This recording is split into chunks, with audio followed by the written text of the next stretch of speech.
Yo, yo, yo, welcome back to another episode of On the Spot Sports. And before we get to our guest today, we have a big shout out for Living Sisu. Living Sisu is a platform and app that wants to give you all the tools to have success in your sport. Their main objective is to activate your lifestyle.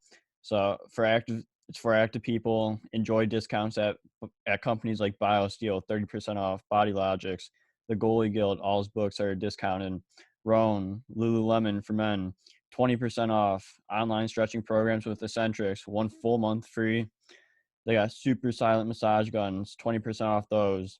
And it's a great quality. It's way less expensive than a Theragun, and it's great quality. So there's so many more discounts that you guys will need to just become a member to see. So they want to provide you with anything you need for success. So come join the community. I'm a part of it.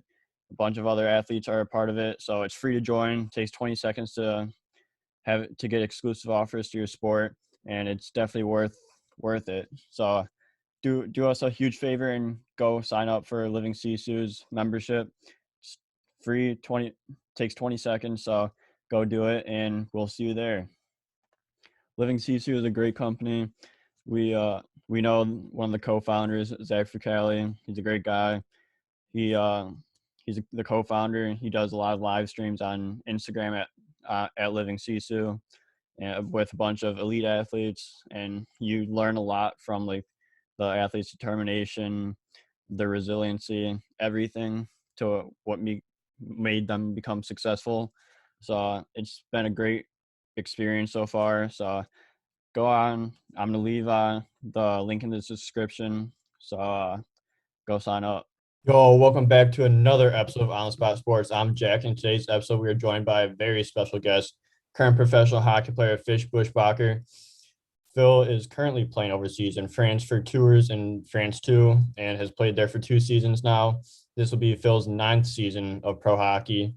Phil has played in the Southern Professional Hockey League, the East Coast Hockey League, the Old Central Hockey League, and has spent the rest of his career overseas in places like Sweden, France, Romania, among other countries throughout his pro career. He has spent his junior days in the OJHL and his college hockey days at Lake Forest College for 2 years and Lawrence University for 2 years. So it's going to be a fun episode, Phil. So welcome to the show, Phil Bushbacher. Yeah, thanks for having me, Jack. Excited to be here. Yeah, it's gonna be a fun episode. But to start things off, like, how are you? Like I know you're in France right now. So how's everything going in France? Things are good. It's definitely been a more positive year this year. Last season we played without fans. This season we have the fans back. So that's obviously a big thing. And yeah, it's been a really positive experience so far, and definitely much more normal than what we saw last season. Yeah, absolutely. So to start things off, before we get into this season a little bit here, can you give our viewers a little background information on yourself, like when you started playing hockey, why you started, what youth hockey was like growing up for you in Chicago? Yeah, so I started hockey about 6 years old. I started with the Skokie Flyers. So played my house and travel hockey there, then played for the Northern Express, Central States. So I'm an 89 birth year, so I was playing 87, 88 Central States. And then my last year of midget, I went to the Fury, played 1 year AAA. And then, as you mentioned, after AAA, I went on to play for Aurora in the Ontario Junior Hockey League. And then 2 years at Lake Forest, kind of like you at Elmhurst, decided I want to stay close to home. And after my sophomore year, we had a coaching change. So it would have been my third coach in 3 years, and decided to go to Lawrence University in Appleton, Wisconsin to continue my collegiate career. And then decided to give pro a try. Originally wanted to do 2 years and see kind of what happened from there. And now we're going on year 9. So, interesting turn of events, but yeah, I wouldn't trade it for anything in the world. Yeah, absolutely. You go just 2 years and then you're at 9 right now. Like you must love playing pro hockey and be able to keep up with it throughout all that time. Yeah, I mean, obviously I'm very fortunate to be able to continue to play. But, like most guys who, we don't make it to the NHL or KHL high levels where you make the big money, and you kind of have to think about your life after hockey. I was originally thinking about going to law school, but decided to continue with the hockey path, and that's kind of led my life in a whole different direction. But like I said, it's been very fruitful, and happy I decided to pursue this dream. Yeah, absolutely. So, like you said earlier in the episode, this is your second year in tours in the France 2 division. So, Mhm. how's this season been going for you personally after 6 games, and for the team as well? So yeah, this is, like you said, this is my second year here. I also work as the conditioning coach for the team, so it's my second year in that capacity. So I work with the pro guys, I work with the under 20s, the women's team, the under 17s, the under 15s. So it's very busy, but it's it's one of those things where I'm at the rink all the time, working with almost everybody in the club. Uh, and it's a good experience for me moving forward for my post-playing career to stay in the game. To revert back to what you were saying, talking about how things have been going for the team. Well, we've beaten the first place team in the league, and we've lost to a team that's in 8th or 9th. So unfortunately, we've struggled with putting together a full 60 minutes, but we've kind of shown that, and that's one of the things in this league, anybody can beat anybody. So if you show up one night and you have a great game, you're playing the top team, you can win. If you have a night off and you're playing a team that's at the bottom of the league, you can lose too. So that's kind of been one of the things in my 4 years in France where things have really changed. It used to be kind of a two-tiered league, but now there's definitely much more parity, which makes for a lot more interesting hockey for the fans and the players. Yeah, absolutely. Like, just that you got to play that full 60 minutes, and it could go either way during that stretch. Like you said, like you have been experiencing, like have an off day that you lose, but you having a great day, even against the best team in the league, like, and you win. Like, it just all depends on how the team's doing, how everyone's feeling. Yeah, absolutely. Absolutely. Yeah. So how do you balance like everything from like playing and then like the strength and conditioning side? And, like, what do you do for that strength and conditioning side with like the younger kids, the younger girls, like even your teammates as well? Yeah, so that was, as you said, it's my second year here. Last year is a bit more difficult because of the COVID season. We had a 3.5 month span where we weren't sure we were going to play. So as a player, that's very hard, but as a first year coach, it was really rewarding because we got the opportunity to work with the guys every day and to try out different things, whether it's a coaching style or different ways of communicating with different players. So for me, it's obviously an interesting dynamic playing with guys and then having to coach them on the side. But I'm very fortunate that we have a good group of older guys here and younger guys who are really receptive. And like anything, when it comes to coaching or being a teammate, anything, it's about having good relationships with the guys and just being honest with them and being accountable. So I think the guys all know that I have their best interest at heart when I talk to them. It's not being malicious when I try and help them with something. It's to further their development. And yeah, I mean, it's been very positive. And then with the younger players, there is a bit of a language barrier. Most people in France don't have an extensive background in the English language. So, and my French is not very good. So it's kind of an interesting dynamic with that. But no, I'm fortunate that they're receptive to me as well. And it's been a very positive experience on both sides. Yeah, absolutely. That's at least good, even though the barrier, like, just to have like that balance of like that they're receptive, they're coachable, because that's a big thing as well, as be coachable and like have like your best interest in them. And like if you have the best interest in them, they'll be more receptive to you and be more coachable, which everyone likes to see. Yeah, and I think one thing when you're working with even guys who are on your team who are 21, 22, or younger guys that are trying to take their game to the next level, I think just kind of letting them know that you're a resource, right? And as an older player on the team, and then obviously as a guy who's coaching as well, it's important just to let them know that you support them and try and impart some of the lessons that you've learned in your career so that they can get it to the levels that they want to get to and reach their goals. So at the end of the day, I think every player kind of comes to a point later in their career where they want to impart some wisdom or some lessons on some of the younger guys and help them. And I'm certainly at that point, and I'm lucky that our younger guys are pretty receptive.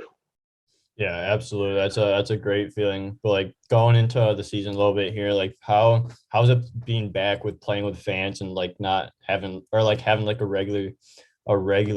more normal season than you did last year? Yeah, I think when you think about European hockey in general, it's a very different experience than what we have at home.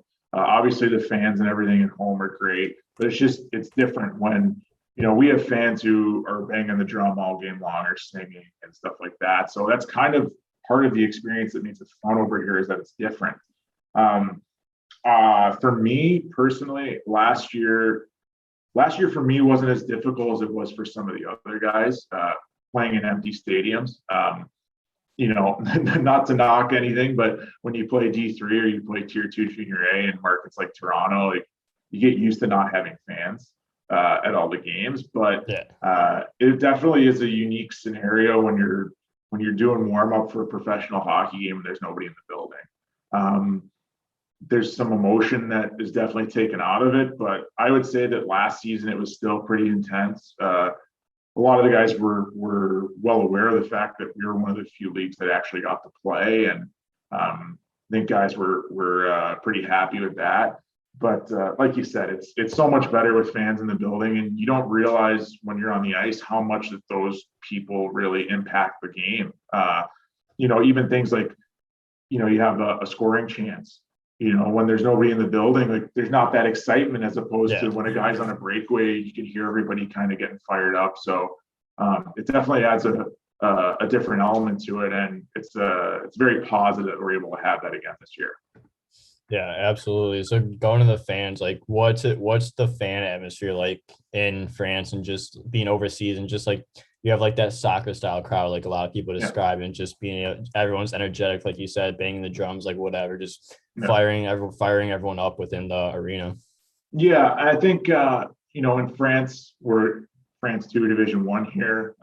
We're actually fortunate that we have a rink that seats about 2,500 people, and we get to pretty close to capacity. So when you play in something like the East Coast League and you have those Wednesday night games and you're in a building that seats 8,000 and there's 800 people, it's a very different feel than when you're in a rink like our rink and you have 2,500 people and every seat is full and it's loud and the people are involved in the game. So for me, it's a very different experience. There's teams in this league that get 300-400 fans, and we're lucky that we're at like I said, 2,500 towards the high end of that. But it varies place to place. But I think one of the things that's good here is that you don't have those those vast cavernous buildings where you don't have any people and it's dressed like a seat night.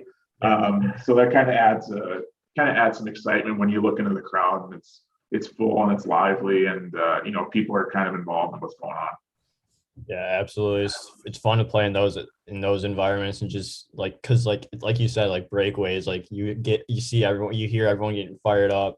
And then like the breakaways with like the ooh and the ah when if you miss a breakaway and stuff like that. But like it definitely does have an effect on the game, even though when you get on the ice, like sometimes you don't hear it, but like when there's no one there, like you definitely do notice that there's no fans in the building. Yeah. It's like you said, where hockey's an emotional sport, right? And I think last season especially, you really saw how the spectators play into it. It's a totally different experience. Even if it's something like, you're struggling late in the game and you're kind of finding that motivation, like there's certain times where having a lively crowd and just feeling that energy in the building helps you and you don't recognize it until it's gone. So it was kind of an eye-opening experience last year. Yeah, absolutely. So before going into last year, we had the longest off season probably ever in hockey, but like what helped you stay motivated during that time, especially when you didn't see ice for a few months or you didn't play a game for like 9-10 months, whatever it was? Yeah, so fortunately for us here, our season ended kind of like everybody all over the world in that late March, early April. window with COVID. So it was crazy coming home and kind of having that abrupt end to your year. And kind of what we were told over here is that they were going to start the season on time. We normally start in early August. We were fortunate that we only got pushed back a month.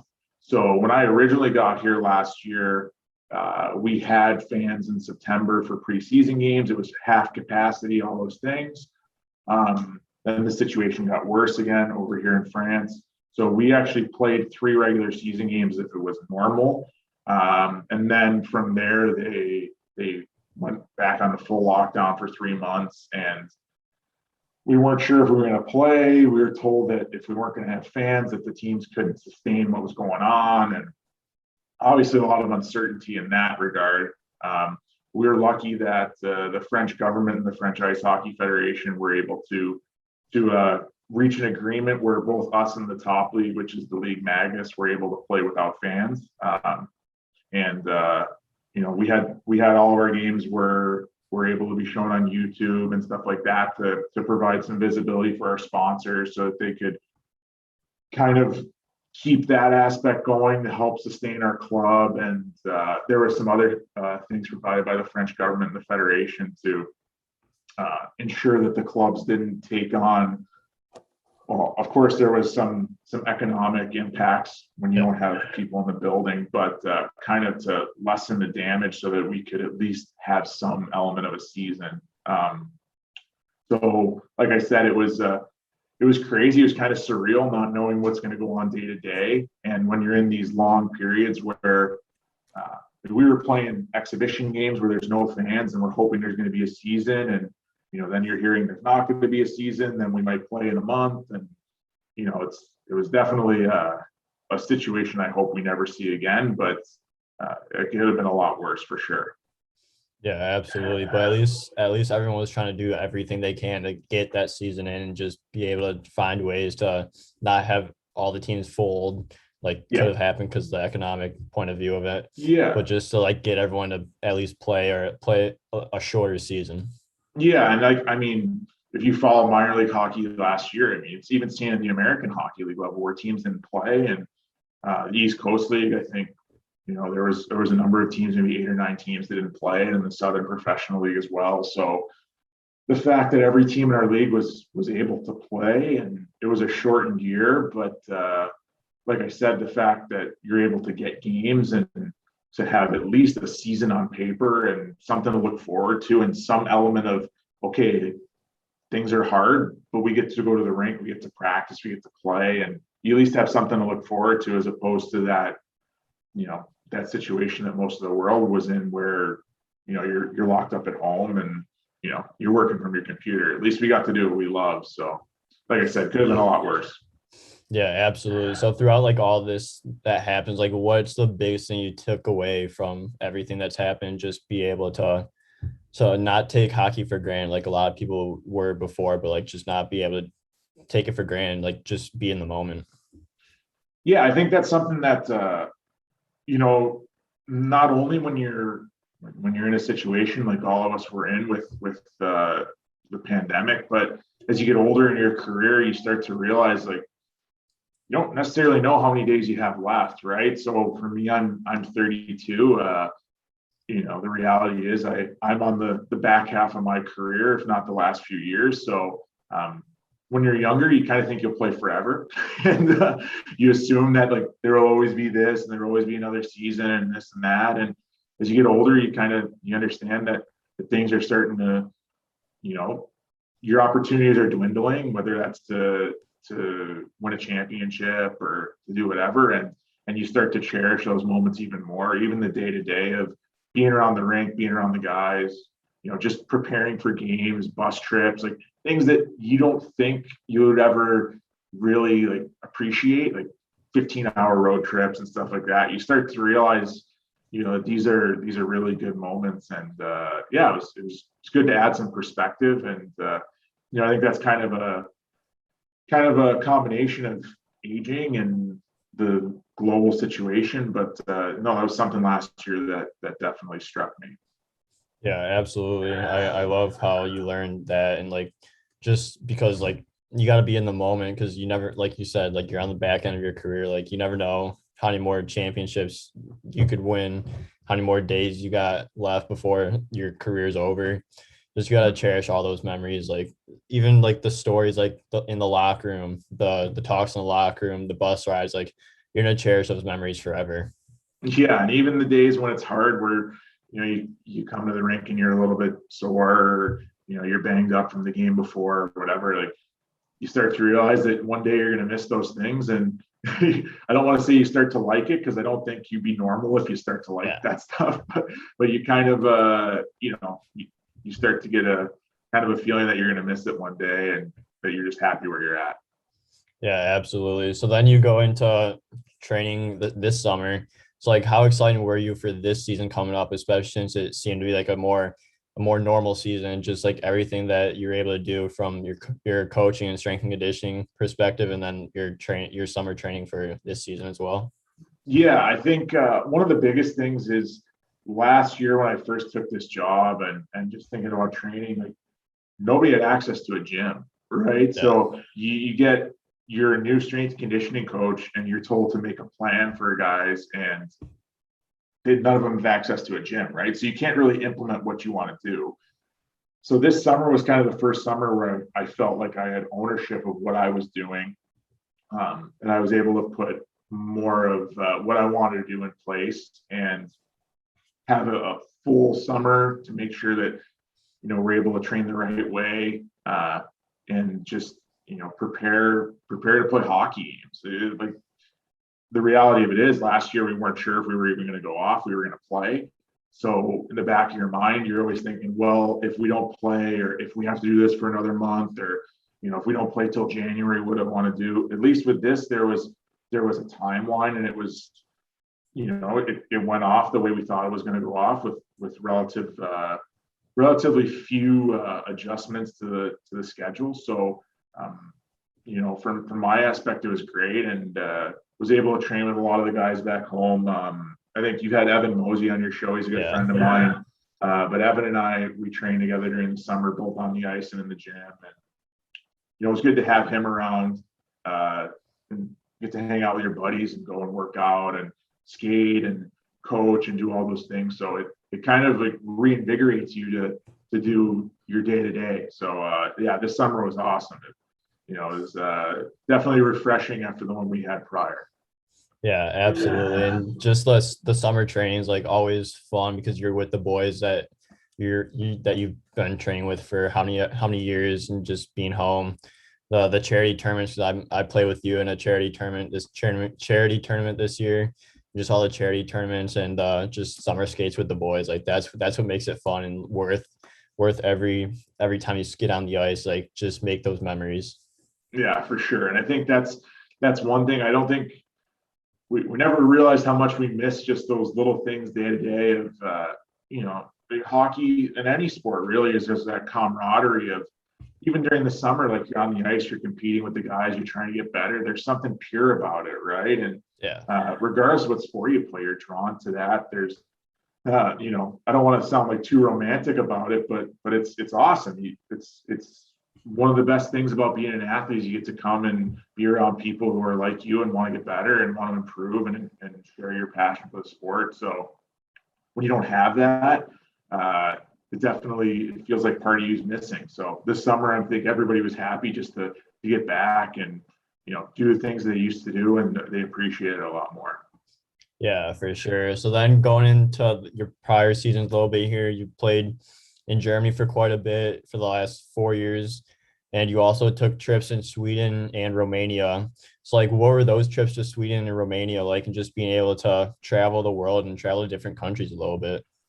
Yeah. So for me, I wound up going to Hungary after my second year in the East Coast League. I played in the Erste League, which is Hungary, Romania. So I spent a year in Hungary, and then my grandparents are Romanian, and I had the opportunity to get the passport there. So found my way to Romania for parts of 2 seasons, and that was a really interesting experience. You play in 2 leagues there, so you play 86 games. There's some months where you play 18, 19 games in 30 days. Wow. And you know, it's one of those things where I was 25 when I played there. So, it was awesome. It was like baseball. You wake up, you morning skate, you play, you morning skate, you play, morning skate, play. Like, it was fun. It was a good experience. Very different lifestyle for sure.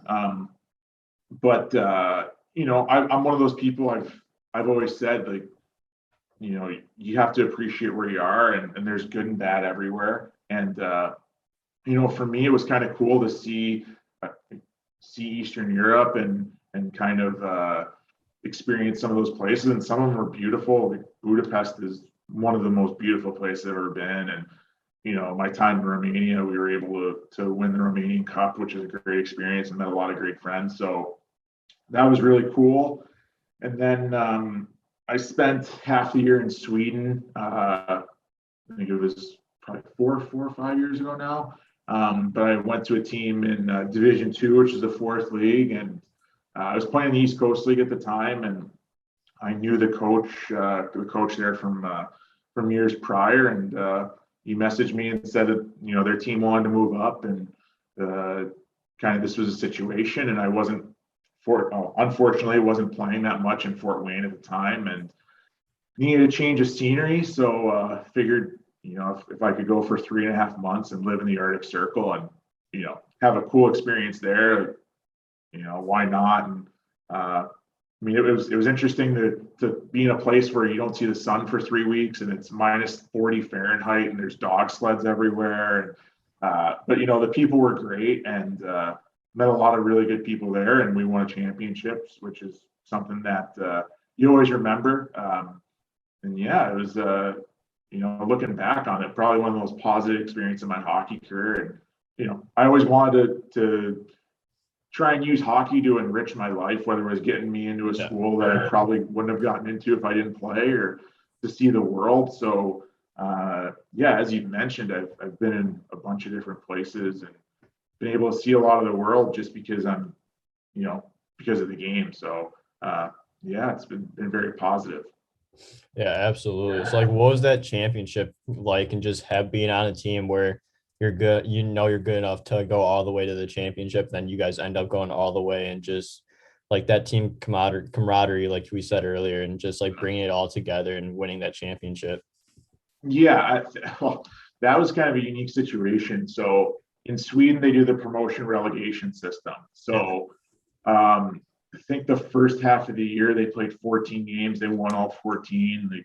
They were winning games 14, 15, nothing. And the coach messaged me, and I'm like, well, it doesn't sound like you need another guy. Like, it seems like you got this pretty taken care of. But they also split the league. So the second half of the year, if you're in the top half, you join the top half of another region.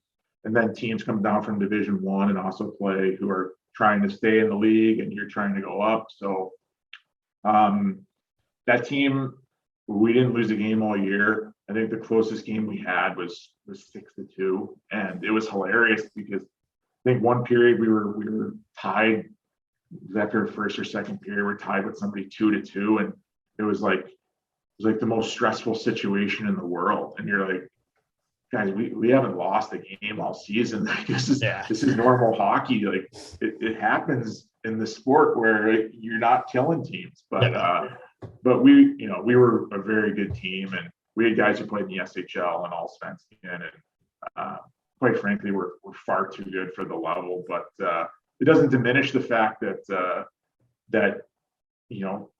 it's a special thing to win a championship. You gotta have things go right, and need to be lucky and have guys healthy, and have guys score goals at the right times and goalies make saves. So it was a great experience, and whenever I think about it, it's definitely a fond memory.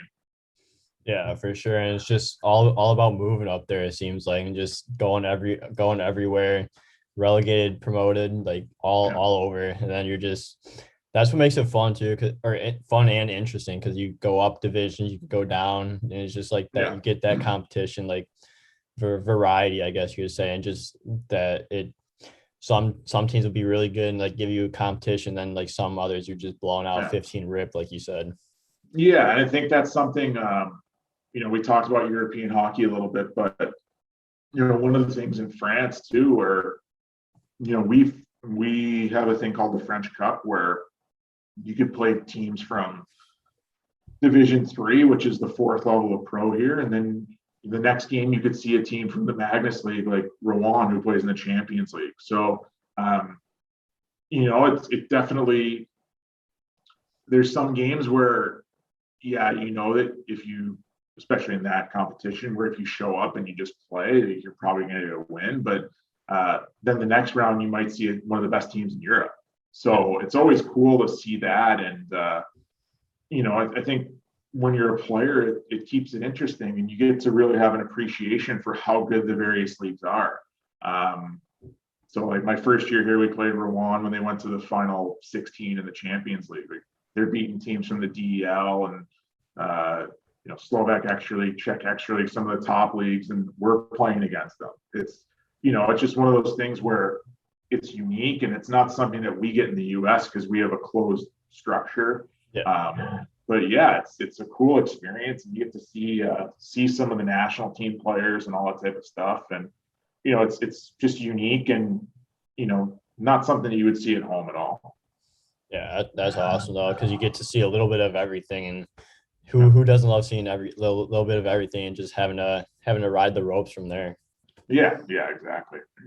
Yeah. So then before you went over to Sweden, like you said earlier, you played in Fort Wayne for a little bit, and you also played in Pensacola in the SP with the Ice Flyers. So like, what was it like going into Pensacola and playing in the Florida heat and just being able to enjoy the winter in Florida? Yeah, I mean, I played in a lot of places, but Pensacola is one of those where it was like every day you roll out of bed, and I lived on the 7th floor of an apartment building overlooking the Gulf. So I'd get up in the morning and I'd walk out my door and I'd sit on the porch and have coffee and I'd look at the ocean and I'm just like, this is crazy. One of the most beautiful places in the world. The people are so friendly. I like to cook, so like after practice, I would go to the fish market and get fresh seafood that was in the water that day, and just a crazy experience. And I started that year in Rapid City for training camp in South Dakota, so I got to see a completely different, but also equally beautiful landscape with Mount Rushmore and all that stuff there. And then you go to Pennsy, and it's summer every day, man. It's like paradise, like 72 degrees, shorts, walking into the rink. It's unbelievable. And then went to Fort Wayne, and it was my second stint in Fort Wayne. I played there a bit my second year too. So I knew the coach. I knew a bunch of the guys. A good friend of mine, Garrett Bardis, was there, the goalie. It was good to see him. And Fort Wayne's one of those places where there's just so much history. Obviously a very different location than Pensacola, but when you think about, famous minor league hockey franchises, the Fort Wayne Comets are definitely one of them. And, you think about like Doc Emmerich got his start there, and Bob Chase, who rest his soul, but, was calling games for 5-6 decades there. Like it's just, one of the unique places to play in the coast and in minor pro. And, a place where you get 13,000 fans a game in the East Coast League. It's insane. And just people are really passionate about their team. So I think that's part of this whole experience is going to different places, whether, I played in Cincinnati and we had a great team there. And, Evansville, we had kind of a unique situation, but there's always something positive you could take. But yeah, it's when you're in the US, it's kind of, you kind of know what to expect, but at the same time, every place has its own thing. And, it's, you just got to look at it from the point of trying to enjoy it and just enjoy the moment, like we said. Yeah, it's all about the experience too, like the crazy experiences, like we said, like it'll make memories for a lifetime, and you'll be able to share that and have stories like that for forever. And like it's just all about those experiences and just playing the game you love as well. Yeah, it's crazy too, because obviously, like, we're fortunate in Chicago. We have a lot of really good players, and I think about even at the level the East Coast League or American League level or over here in Europe. But like there were guys I played with in Fort Wayne that I knew when we were kids. We like Bardis, I think played for the Force, and I used to shoot him in the summer, and Eric Line, another guy that I played with in my time. And these are guys that you've known. Joe Widmar was there too. He's my roommate one of my times in Fort Wayne. So it's just like it's kind of surreal. Like you're at this high level, but it's guys that you've known pretty much your whole life, and it's very unique. And the hockey community, is very tight knit, and you see that as you're never too far removed from somebody. Even here in France, one of my best friends is a coach in the Magnus League, and they're 60 minutes away, and we just lost to them in the French Cup a few weeks ago. So it's kind of crazy that like you go all over the world and you're playing guys from Niles or you're playing guys from Highland Park. It's kind of funny when you think about it. Yeah, and it's like you've literally trained with these guys for your entire life, or how many years you've known them for, and then they're playing somewhere, you play against them, they're your roommates, they're your teammates. Like it's just all that hockey world is super small. Like it seems so big, but it's super small, and like everyone loves being around each other, and it's a blast to be a part of. Yeah, absolutely. So then a few years later, before that, you in your first and second year of pro, you go from, or let's start with your second year pro, you go from Cincinnati Cyclones in the ECHL to Fort Wayne, where you get your first opportunity with Fort Wayne. Then you go to Louisiana for the Ice Gators and the SP, and then you go to Evansville Icemen in the Coast. Like what was that year like, and just being able to travel around the United States a little bit, and while also just enjoying the experiences, while also getting that reality check that you could move whenever in pro hockey? Yeah, I think Cincinnati was one of those situations where I finished the year prior there, and we had a phenomenal team. They went to the Kelly Cup final, and you want to talk about, we had guys like Scott Darling and Byron Fraze, and Wade Megan was there after my time, and just guys. We had probably 6 or 7 guys from that roster of NHL experience. So I was definitely in the deep end of the pool there, but it was good for me as a young guy because I had to play a role and work hard, and it was a good experience, and knowing like, hey, this is pro hockey, and nothing's guaranteed, and you have to compete every day. Unfortunately, the second year in Cincy, which is my second year pro, I started the year with an injury, and when you start the year with that, it's always hard to kind of dig your way out of it, because the team gets kind of gets solidified. Guys earn power play and penalty kill time, and you're coming off of not playing for a month, and now you're trying to break into the lineup, and that was rough. But after that, went to Fort Wayne, and another, like I said, great franchise. Gary Graham was the coach at the time, gave me an opportunity there, and I think just never really found my way there. And they had a very strong team that year. I think that season they went to the Kelly Cup too. So I kind of had some bad luck where I went from strong team to strong team. But then, so from there I went to Louisiana, where I started after college. And Louisiana is a phenomenal place. It's really unfortunate they don't have their team anymore there, but the GM at the time, Louis Dumont, is a friend of a friend. So went there, and I played for Drew Amiccioli, who was in that Netflix documentary about the Danbury Trashers, one of the two brothers. So he was awesome. He really liked me and gave me every opportunity, and enjoyed my time there. And again, another really cool part of the world that I never would have gone to had it not been for hockey. And just really interesting culture down in Louisiana, and just life in Cajun country is a little bit different, but it was cool, and it was a great experience. And from there went to Evansville. So I originally was only supposed to be in Evansville for 3 games. They called me from Louisiana. We were on the road. So I had a bag with 2 pairs of sweatpants and a tracksuit jacket, like 3 pairs of underwear. And they called me up when we were in Knoxville after a game. I was supposed to go for 3 games. So we played, I want to say Saturday against Greenville, Sunday in Charlestown, and then Wednesday in Cincy. I was going to fly out after and scored my first game. Second game, I think we only had like 8 or 9 guys, so got to play a ton. And on the bus ride back to Evansville, I showed the coach there was some problem with my flight, and he just like, well, whatever. You just stay with us for a bit longer then. And I was like, okay. And wound up staying 3.5 months there and finishing the season with, just the worst wardrobe choices ever. Like I said, I was on the road. I was totally unprepared. Lot of laundry.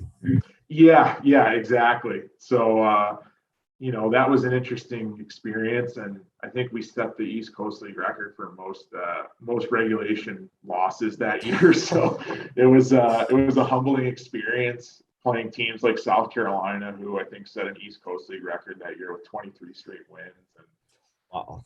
yeah, so that was tough, but when there was a lot of change going on in Evansville at the time, they were changing ownership. They had 2 coaches or 3 coaches that year, and kind of a carousel, but the fans there were really nice, and there's a lot of people I still talk to today that I met during that time. So again, silver lining, and it was kind of the kick I needed to give me the desire to try to play in Europe and say, okay, if I'm going to do this, like, I think it's time to try a different route. But yeah, the second year, it almost broke me a few times, but I'm glad I didn't give it up and trade it in for a desk. Yeah, you stuck with it, but Louisiana, like, you don't see that as like a hockey town or a hockey state, but it seems like it was a really good area to play and just be able to just with like the Cajun country, like all that, like just like the different atmosphere that it would be like if you're in like the Midwest or the East Coast, but like being like in Louisiana, like that also like gains like another experience, like nothing better than that. Yeah, and it's crazy. In Louisiana, they used to play at the Cajun Dome, which is where Louisiana Lafayette has all their basketball and stuff like that. So you actually live across the street from the football stadium, and then behind the stadium is the rink. And I mean, just a really cool experience. Like, again, talking about in the heat, like it's 85 degrees and you're sweating in January. It's insane. But the people were really nice there, and probably some of the best food I've ever come across in my career. Like, but just, it was really cool. And there's a lot of history there too, from when they were in the East Coast League, and they used to have all those battles with Peoria in the mid 90s. And, it's a very, lot of traditions there too. So it was kind of cool to be there. And we always had good teams. And I think there's a lot of guys who stayed down there, and after their career made it home. There was one guy I played with, Sean McNeil, who played in the Dell, played in the American League, and they were helping him get his degree. He was studying offshore engineering, so he was working on the rigs and the golf. And, you just come across some guys and you're just like, this guy's a phenomenal player. What's he doing here? And, this was a guy like could land a saucer pass in your stick from anywhere. And, he gave me a few tap-ins. So definitely nothing better than a few tap-ins. Nothing wrong with that. Nothing wrong with that. He'd sit and do the crossword puzzle before games, and give me backdoor tap-ins during the game. So he was a cool guy. He checks out with me. Yeah, that's crazy. And then going into your first year, you played in the old Central Hockey League with the St. Charles Chill. Went to Peoria for 4 games in the SP with the Rivermen. Then you played 30 games with Cincy and the Coast. So what was that first year of hockey like, especially like getting that opportunity later in the year to fully get into the lineup of Cincy? Yeah. So, like you said, the Central Hockey League at the time, I know it's all merged now, the CHL and the Coast, but the CHL was a good opportunity because there wasn't as many affiliations in the league. And in St. Charles, I went to a team that was a first-year team, and they needed younger players to kind of build the base. And when I was there, it was a great opportunity for me just to get into hockey at the pro level. And Um, I remember as a 23-year-old kid, like I'm sitting there and like I said, I'm playing with 38, 39-year-old guys that have AHL and NHL games. Yeah. And I'm coming out of Division III the year before, and you're just like, what is going on? It was crazy. But we unfortunately didn't get a lot of wins that year in St. Charles, but it was a good opportunity for me to learn and be around guys who were true professionals, and guys like Chad Costello, who, played in the Dell and, was one of the top scorers in the coast every year, and Marty Holinka, who played in the Czech Extra League and DEL and all these crazy leagues that, you can only wish to play in one day. So Yeah. it's really good to be around guys like that. And then decided around New Year to, it was kind of weird. I was in and out of the lineup a bit there in the Central League, and we weren't winning. So I made the decision to try and go to Peoria with Jean-Guy Trudel as the coach there, and play in the SP and get more ice time, and try and use that to jump back up into a more solidified role at the CHL or East Coast level. And went to Peoria for a weekend and played a couple games, and he was great with me. And he wound up getting a call from Cincy and pushed me there. And played for Ben Simon in Cincinnati, who, NHL player, was with Rockford for a long time as assistant. I think he's now the head coach in Grand Rapids now. So a great coach. And that was probably the most fun group of guys I've ever been around. Still guys that I talk to, every couple months. And that team was a very talented group with guys like Scott Darling, Rob Medor, who, was a great USHL and college goalie, and then played in the American League. And we had a really strong team, and was fortunate enough to find a role there and grow my game even more. And I think a lot of the things that I learned that year, whether it's just, being a pro, coming and working every day, staying on the ice after, doing the little things, taking care of your body, those are all things that you learn there when you're playing your first full pro season, and you go from playing 30 games in college to 76 or 72 in the coast. It's a learning experience. And I was fortunate that I had, good older guys in the teams that I was with early in my career who kind of showed me what to do. And I was kind of lucky to, to get some breaks as well. And obviously your first couple of years are hard, but fortunate that I found opportunities and found coaches that saw value in me and were willing to develop my game. So very fortunate for those.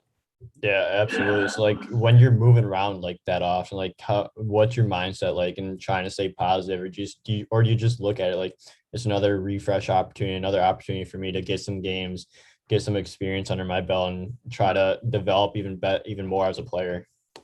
Yeah, I think part of it, I was young, so 22 at the time, and you can always, it's all about perspective, right? So you start in the CHL, and the team liked me, but they were in a situation where their first year team, we weren't winning. And when you're not winning, it's kind of hard to justify giving a young guy a lot of ice time. So they wanted to go with more experienced guys, which is fine. And, I understood that. And, so I always looked at it as, if I went to, like when I went to Peoria, hey, it's a chance to play more and grow. And, one of the things in pro hockey, and I think in life, that you realize is, your mind is your worst enemy and your best friend, right? So if you sit there and things are happening to you and you choose to look at it from a negative perspective of, oh, woe is me, why is this happening?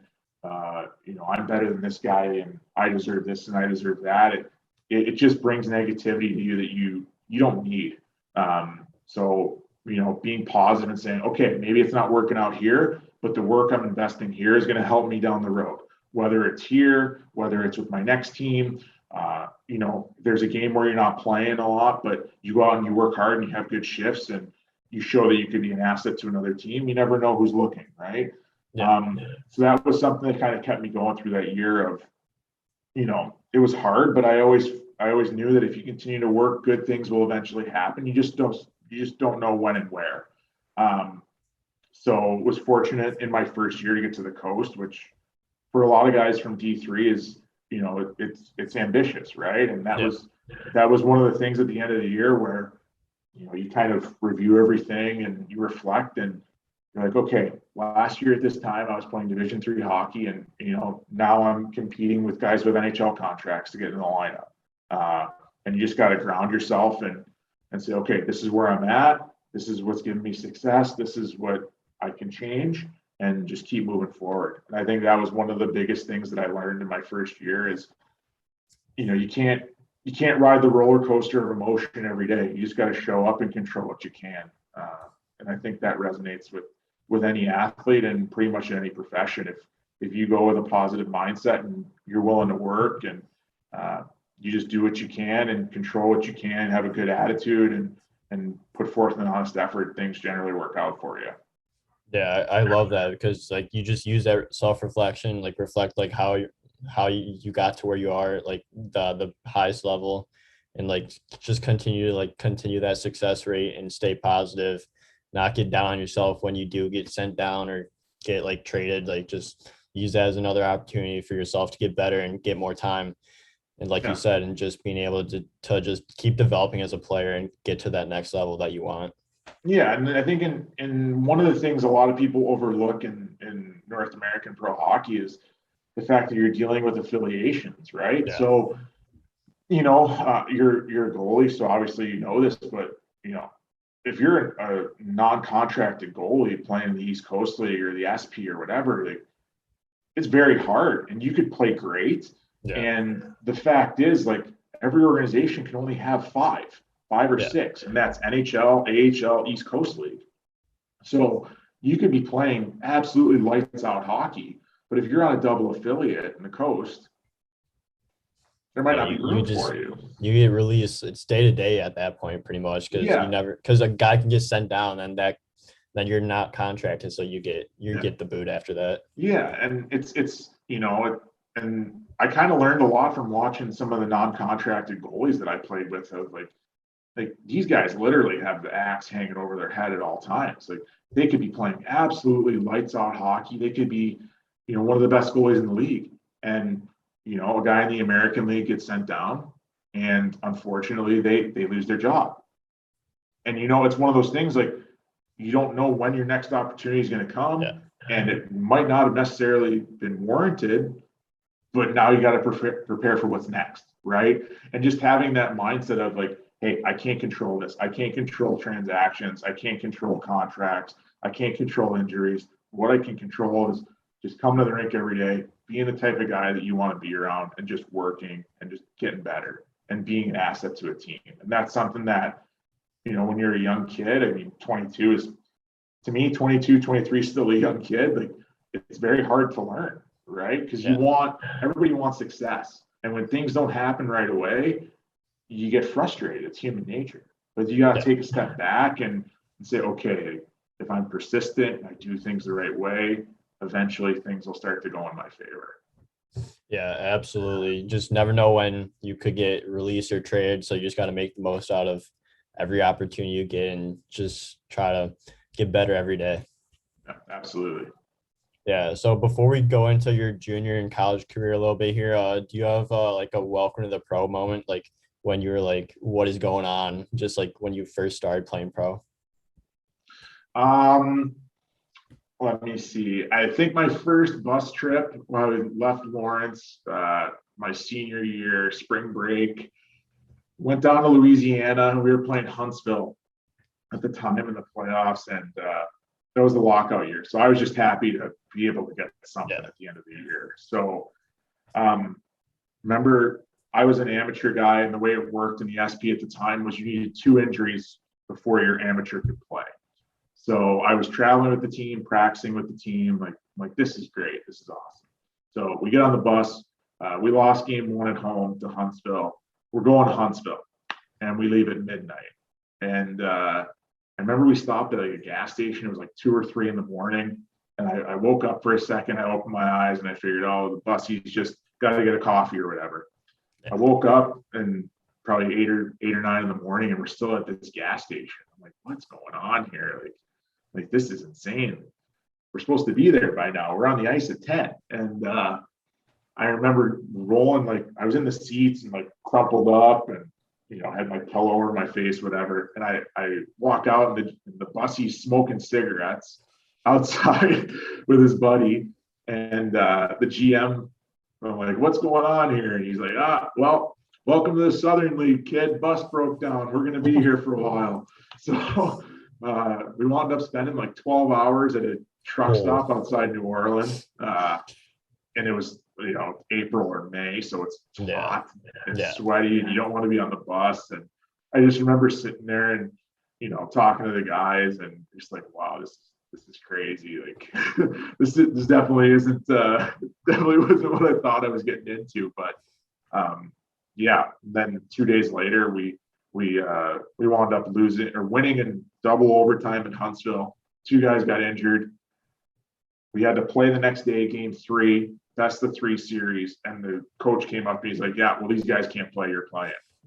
I'm like, so I went from being in school 3 days later to now I'm getting thrown in a playoff series deciding game. And I'm just like, what is going on here? Like, this is insane. And we wound up losing the game. And the next day I was back at school, and it was just like, it was like one of those moments where my buddies were asking me when I got back to Lawrence, like, how was it? And I was like, I really don't know. I need some time to process this whole thing. But there's been a ton of, just crazy stories along the way, whether it's, my first year in Romania, I had visa issues, so I got deported when I was at the border, and just stuff like that, where you're just like, maybe this could be a story for a book one day. But some moments that definitely make you contemplate if you should have studied a little bit harder or gone into the corporate world. Yeah, but those make for some good stories, and you could write a book after your career is over about all the stories and the experiences you've had, and just like that welcome to the pro moment. Like that's what it's all about. It's just like those little stories that make the most out of everything. Yeah, for sure. And I think one of the things that, like I said, when you play in the minors, or you play in Europe and you're not in the top leagues, or the KHL, Dell, SPHL, all those leagues, like, we all love hockey, obviously. You're dealing in a different world than in the NHL, right? Like, so that's part of it. Part of the fun is like these crazy stories that 10, 15 years from now, like even now, I talk to buddies that I played with my first 2 years, and you're just like, man, this was crazy. Like, I can't believe it. Can't believe that happened. Like, we're insane, that type of thing. So yeah, absolutely. So I want to get into your junior career a little bit here before we wrap things up here. So you played AAA hockey, and then you went on to juniors, where you played in the Ontario Junior Hockey League, which is Junior A for the Aurora Tigers. So like, what was the process like for you to find a place to play within the Tigers organization and get that shot in the OJ? Yeah, so I think one of the most stressful things for any hockey player is making the transition from midget to junior. It was different back then. The USHL was only 8 teams and the NA was 16. So, we didn't have a lot of things like tier 3, so it was junior B. So there was the Central States Hockey League, there was the WSHL, but there were only 10-team leagues, right? So I think at the time there was only 85 or 90 junior teams in the U.S. at all levels. So definitely a stressful thing, and you're starting to say like, oh, well, should I apply to colleges, or should I try this junior thing? And the year went on, and just from your normal stuff, showcases and whatever, you field some phone calls. And I had a friend. I was working at a goalie school, so I would go shoot multiple nights a week at this goalie school, and came across a parent who knew Jerome Dupont, who was the coach I had in Aurora. I used to play for the Blackhawks, and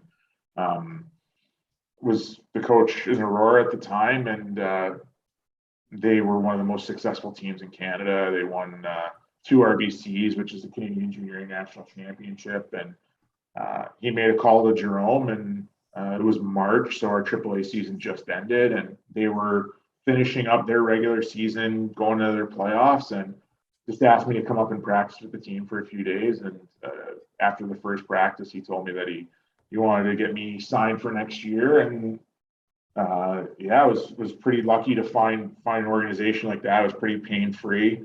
Because at the time we were looking, okay, if I get drafted in the NA, where would I go? And if I don't get drafted in the NA, like, do we try and go to the EJ, or, do we consider school, or what do you want to do? And yeah, I mean, was very fortuitous at the time to find a great organization like that. And unfortunately, Jerome, well, not unfortunately, but fortunately for him, he made a jump to the Quebec League early in the season, and that kind of changed my role on the team right away. But it was good for his career, and things wound up going okay for me, and I was able to get my scholarship out of Aurora to go play Lake Forest. So yeah, it worked out just fine in the long run.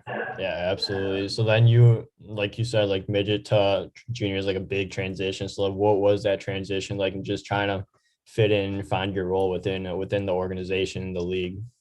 Yeah. So one of the things with the OJ at the time was there was like 30 something teams, and it was a league where I think it's kind of different now, right? Yeah. The BCHL was the big league, but the OJHL was probably the second best Canadian league at the time. Now you obviously have the Alberta League's really good. The BCHL's supreme when it comes to developing talent at the tier 2 level. But even like the CJHL and some of those other leagues have really stepped up, the Noj, all those. But going to Aurora was eye-opening too, because we had 8 20-year-olds at the time.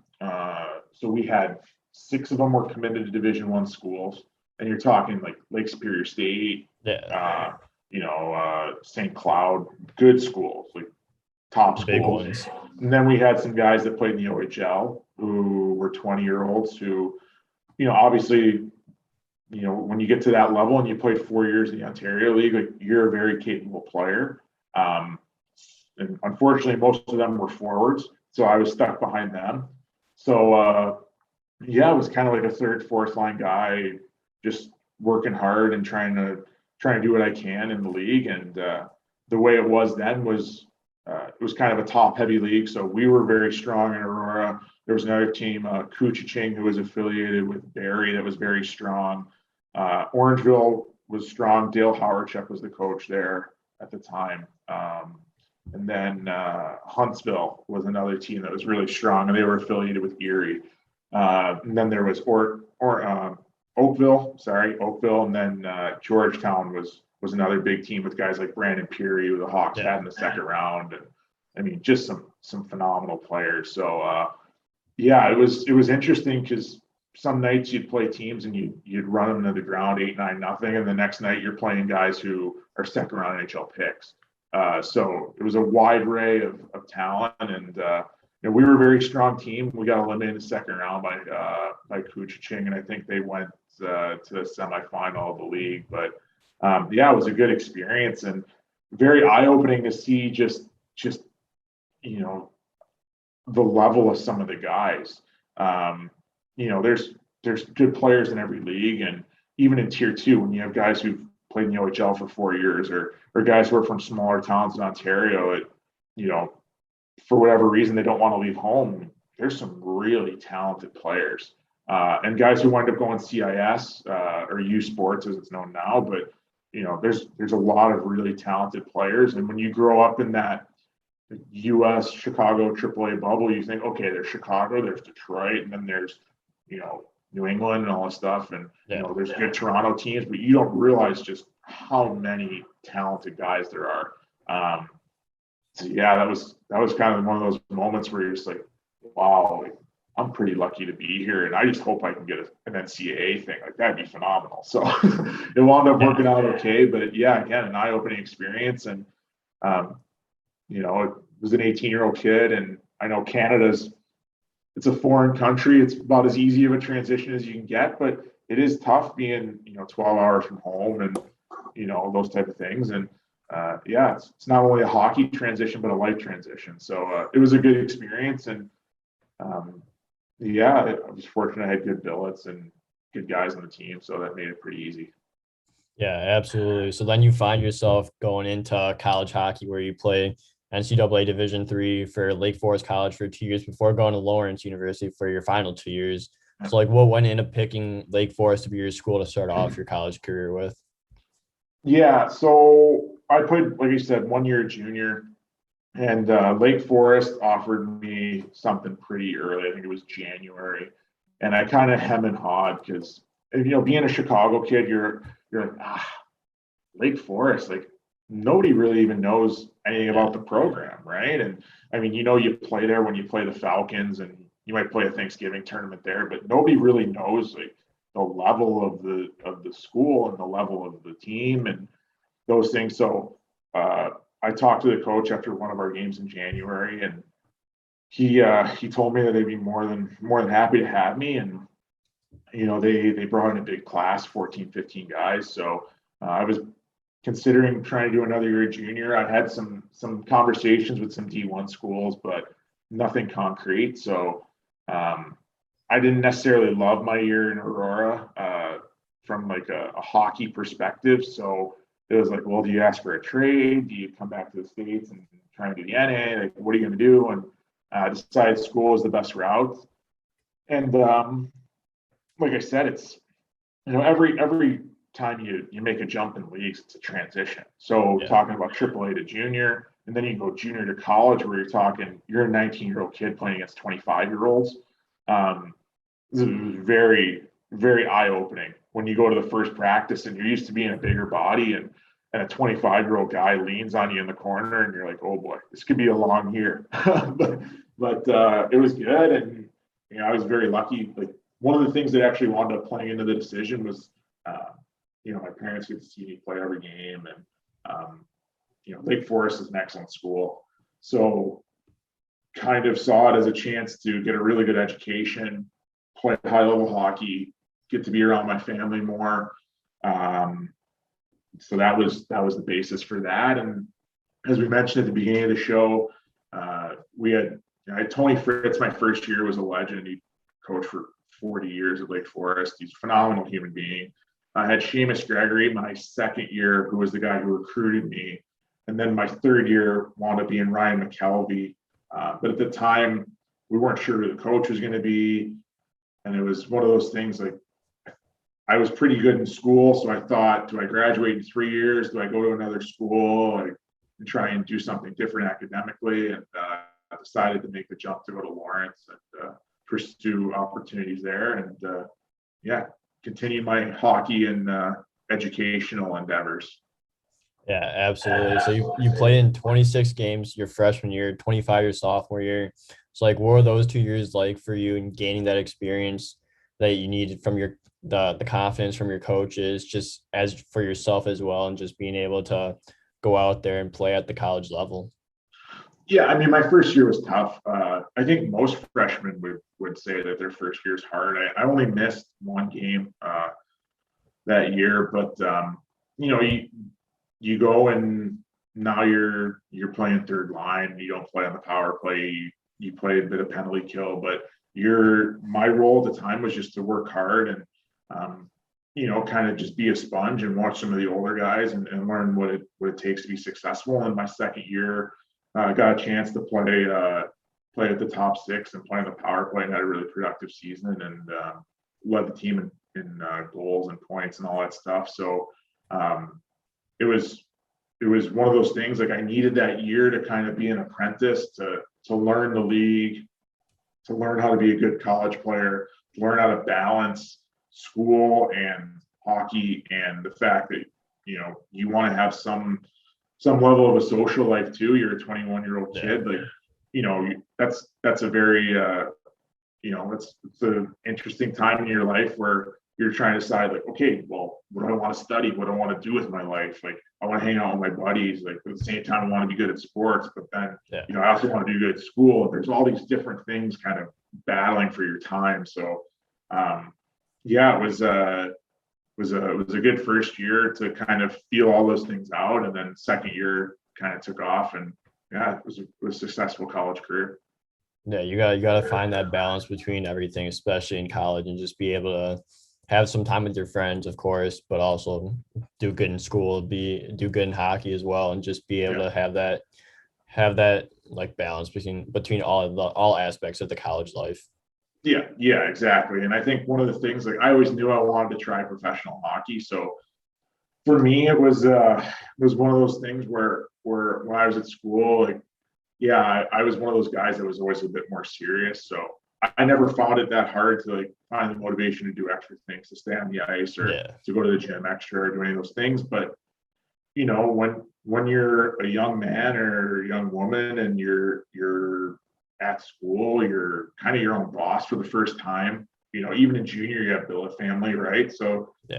they're telling you like you have that structure, and then when you go to college and you're on your own, so it's kind of like, well, if I want to sit in my room and I just want to play video games all day, like nobody's going to tell me what to do. Like, if I want to eat pizza every day, no one's going to tell me what to do. So it's kind of like that finding yourself moment. And yeah, that was pretty much my first year, and yeah, moving forward from there. Yeah. So then you transfer then to Lawrence University and play your final 2 years at Lawrence. So what were those 2 years like, and the things you learned to help gain that exposure from pro teams? Yeah, I think one of the things, in I was lucky in my last 3 years, especially, was when you go to the pro level and you're coming from D3, everybody wants to see that you have points. So I was able to score a good amount of goals for college hockey in my last 3 years, and play a lot and got some good film together. And I think one of the things for me was developing as a 200-foot player. So I'm a power forward, but when you're 19 years old and you're 200 pounds and 6'2", like, still have some weight to add to your frame. And I think when I was, a junior and senior, I grew into my body more and kind of knew what I had to do a bit more and was smarter and kind of adapted to the college style and knew what I had to do to be successful. And my senior year, it was one of those things where I wanted to have a strong season, and obviously you want the team to be successful. Yeah. It's very tough when you're at a school like Lawrence, or at the time Lake Forest. And Lake Forest is a very, very competitive team now. They've been in the top 15, but when you're playing against teams like St. Norbert and Adrian College and Marion and MSOE are all in the top 15, and that was one of the things I wanted, was to play a lot against those top end teams, because those are the guys you're auditioning for jobs against. Yeah. Especially in the coast and the SP, those type of leagues. So for me, it was good. I got to play a ton. I got to play in almost every situation, and I think the only way you get better is to play, and to gain experience, you have to be put in situations where you're uncomfortable, whether that's being on a power play, being on a penalty kill, 6-on-5, 5-on-6, 5-on-3, whatever it is. The more situations you play in, it's only going to help you grow. And that was kind of the nature of my my last 2 or 3 years there. Yeah, absolutely. Just gain that experience from all those years and just playing those games, putting up the points and producing, and just working your way up from the bottom where you were a third, fourth liner, and then working your way up to the top six, penalty kill, power play. Like, it's all about that development and just being able to rise to the top. Yeah, and I think college is an interesting thing because it's always hard to tell what a kid's going to be like in 3-4 years, and especially at the D3 level. Like, okay, Division I, you have those kids who leave after a year or two, and that's fantastic. We've signed the ECHL, the American League. But D3, like, you're dealing with guys who maybe could be in the lineup at a Division I school, but maybe don't want to sit half the games, and then you're dealing with some other guys who didn't want to play junior, and you're dealing with other guys who went to prep school, and it's more of a wide range and different types of individuals. I mean, everybody wants to go D1 for sure. But the reality is, when you're in a league like the North American League, and there's 8 20-year-olds, like, maybe you don't get the opportunity. So D3 is your best option.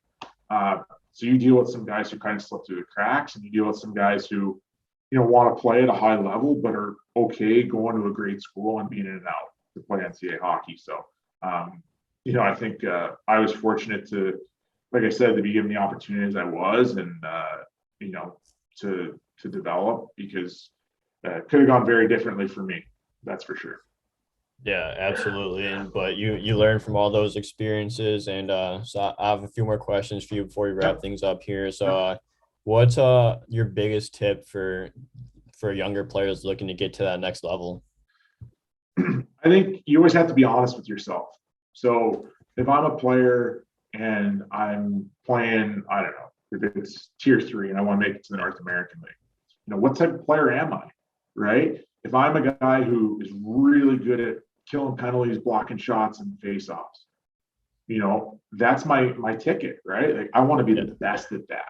If you're a guy who scores goals, like learn to score goals at a high level. Like play to your strengths. If you're a 6'4" guy and you want to toe drag around people, like not every 6'4" guy is made to do that. So be honest with yourself, right? Like what are the things that make you you? What are the things that make you an asset to a team, and how do you develop those things? So obviously, I think work on your skating. Watch hockey so you can become smarter. Because if you can't skate, you can't think the game. Even if you're a goalie, it's very difficult, right? Yeah. But after that, it's kind of like, what's my identity, and what are the skills that I can develop in order to maximize my potential and be the best version of myself. That's something I think a lot of younger players struggle with. But the sooner you realize that, and the sooner you can kind of hone in on what you need to do to get to where you want to go, I think it's better for you. Yeah, that's a great tip. I love that. Couldn't have said it any better. Like it's all true too, because if you just gotta work your way up and just be able to just realize and be honest with yourself about like where you're at, how you're playing, like play to those strengths, and like especially like when you have those weaknesses, like work those as well, and just like work them to be your strengths. Yeah, absolutely. Yeah. So then my final question for you is like, what's your favorite pump up song? Like you're trying to get a lift in, like you're putting something on for the boys in the locker room. Like what are you listening to? Wow. I mean, let's see here. I mean, I like the EDM stuff. I'm not a guy who like would hone in on one thing necessarily, but yeah, never go wrong with EDM. Over here, the boys find it funny when I put French music on because like I said, my French is very limited. But I think when, as an older guy, like I try and keep the mood light. So I'll put on some stuff like that. And the guys always think that's funny when an English guy's listening to French music, especially when he can't understand a word that they're saying. Um, but yeah, I mean, I'll listen to pretty much anything. It's probably the most generic answer ever, but I'm one of those guys, like it doesn't necessarily matter what song is on. Yeah. I think I'm pretty able to like, I'm maybe able to flip the switch a little bit and kind of know like, okay, time to work, and you have to enjoy it too, right? So Yeah. I think one of the things that I'm particularly good at is like knowing how to toe the line between work and fun, and kind of keeping the mood light, but at the same time focusing on what you need to do. So that's my roundabout answer for top song. Could be pretty much anything, man, whatever the mood's calling for. Yeah, absolutely. That's still a great genre to pick from because you can't go wrong with that, and just Yeah, whatever brings the mood for sure. yeah, yeah, exactly. But Phil, thank you so much for coming on the show. I really appreciate your time and want to wish you the best of luck going forward with this season and for the rest of your career. And I look forward to following your career the rest of the way. Thanks, Jack. I appreciate the time, and all the best to you as well. Thank you.